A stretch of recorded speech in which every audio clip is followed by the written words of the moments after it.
दोस्तों, आज की कहानी का शीर्षक है भाग्य का खेल। हम सोचते हैं जो भी कार्य हम कर रहे हैं अपनी मेहनत और लगन से कर रहे हैं। इस बात पर कुछ लोगों को अहंकार भी हो जाता है कि हमारे पास जो भी है हमारी अपनी मेहनत और कर्मों का नतीजा है, किंतु ये नहीं सोचते कि ये सब हमारे भाग्य में ही लिखा था। हम तो बस अपना कार्य करते हैं, किंतु होता वही है जो भाग्य में लिखा होता है। पुरानी कहावत है, भाग्य के लिखे को कोई नहीं मिटा सकता। इसे राजा को रंग और रंग को राजा बनाने में देर नहीं लगती।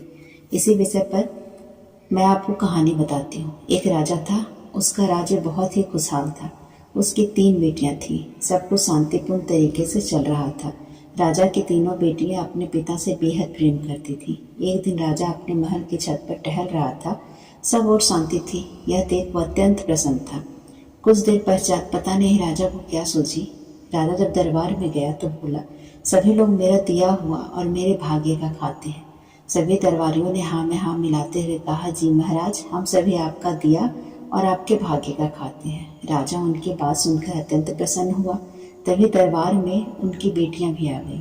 राजा ने सोचा, लगे हाथ बेटियों से भी इस बात पर समर्थन की मुहर लगवा लेते हैं, और अपनी बेटियों से बोला, मेरी प्यारी बच्चियों, क्या तुम लोग भी मेरा दिया हुआ खाती हो, मेरे भाग्य का खाती हो? दोनों बड़ी बेटियां बोली, जी पिताजी महाराज, हम आपका दिया और आपके भाग्य का खाती हैं। किंतु तीसरी बेटी मोहिनी चुप रही। महाराज ने देखा तो बोला, बेटा मोहिनी, क्या तुम मेरी बात से सहमत नहीं हो? मोहिनी बोली, जी नहीं महाराज, ऐसी कोई बात नहीं। वैसे तो मैं आपके राज्य में रहती हूँ और आप हमारे पालनहार हैं, किंतु रही बात भाग्य की, तो वो मैं अपने नसीब का खाती हूँ। भरे दरबार में किसी ने भी राजा की बात का विरोध नहीं किया था, और उसकी अपनी ही बेटी उसके विरुद्ध बोल रही थी। इसमें राजा को अपना अपमान लगा। उसने अपने क्रोध पर नियंत्रण करते हुए कहा, बेटी मोहिनी, कहीं तुम भूलवश गलत तो नहीं बोल गई? जी नहीं पिताजी, मैं अपने भाग्य का दिया हुआ ही खाती हूँ। उसने पुनः अपनी बात दोहरा दी। सभी दरबारी शांत थे। इस बार राजा का क्रोध आ गया और बोला, देखते हैं तुम कैसे अपने भाग्य का खाती हो। ये भाग्य ही तो था जो अपना खेल खेल रहा था। कुछ दिनों पश्चात राजा ने अपनी दोनों बेटियों का विवाह किसी बड़े राज्य के राजकुमारों के संग कर दिया, और तीसरी बेटी मोहिनी का विवाह एक कौवे से कर दिया, जो उसके महल के मुंडेर पर आ बैठा गया था। मोहिनी ने इस विवाह का विरोध किया, किंतु राजा तो जैसे जिद पे अड़ा था। बोला, अब अपने भाग्य का खाओ, और उसे राज्य से कुछ दूरी पर एक जमीन का टुकड़ा दे दिया। मोहिनी ने उस कौवे को साथ लेकर महल से बाहर आ गई। उस जमीन पर जाकर देखा तो बंजर जमीन थी। कहाँ वो महलों में रहने वाली नाजुक सी राजकुमारी, और कहाँ आज वो बंजर जमीन पर अपने पति कौवे के साथ थी। भाग्य का खेल वो समझ नहीं पाई और घबराकर रोने लगी। उसने कौवे को उड़ाना चाहा, किंतु वो उड़ा नहीं, उसी के संग रहा। कहने लगी, ये देखो भाग्य का खेल, एक राजकुमारी कौवे पति के साथ इस बंजर जमीन पर आ गई है। फिर उसने सोचा, इस तरह रोने से काम नहीं चलेगा। उसने साहस से काम लिया।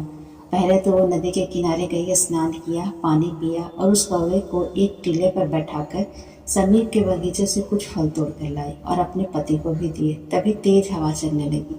उसने सोचा, इस तरह तो नहीं रहा जा सकता, एक झोपड़ी ही बनानी पड़ेगी, और वो कुछ डंडे, घास इत्यादि एकत्र कर गड्ढा खोदने लगी, ताकि उन डंडों को ठीक से टिका सके। अभी गड्ढा एक ही हाथ खोदा था, तभी किसी चीज से वो पत्थर टकराया।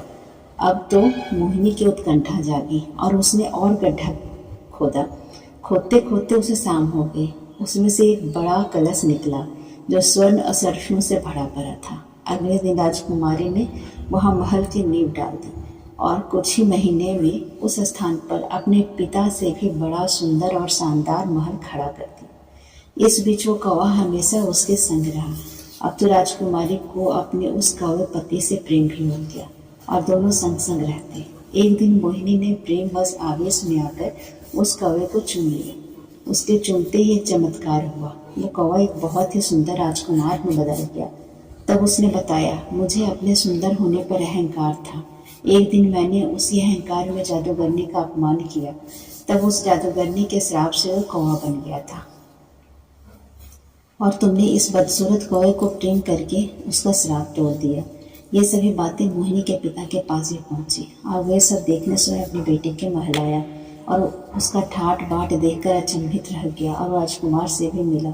अब उसे लगा कि माध्यम कोई भी हो सकता है, किंतु खाते सब अपने नसीब का ही है।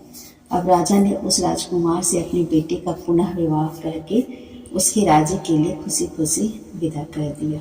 तो दोस्तों, कैसी लगी मेरी ये आज की कहानी? अगर आपको पसंद आई हो तो लाइक सब्सक्राइब करना ना भूलें।